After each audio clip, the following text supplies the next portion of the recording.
मित्रांनो, आपण कास्ट व्हॅलिडिटीच्या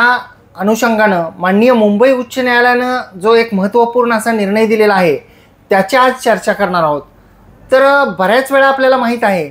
की जेव्हा एखादं कास्ट सर्टिफिकेट जे आहे ते काढलं जातं तर त्याची व्हॅलिडिटी जी आहे ती करून घ्यावी लागते। म्हणजे जात प्रमाणपत्र छाननी समिती जी आहे त्या छाननी समितीकडून त्या कास्ट प्रमाणपत्राची जी कायदेशीरता आहे ते आपल्याला तपासून घ्यावे लागते, तरच ते कास्ट सर्टिफिकेट जे आहे म्हणजे जात प्रमाणपत्र जे आहे ते जात प्रमाणपत्र कायदेशीर मानलं जातं। एक अशीच केस होती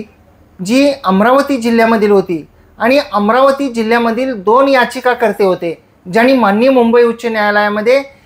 रिट पिटिशन दाखल केलेलं होतं आणि जी जात प्रमाणपत्र छाननी समिती आहे अमरावती त्यांनी कास्ट व्हॅलिडिटी करण्यास नकार दिलेला होता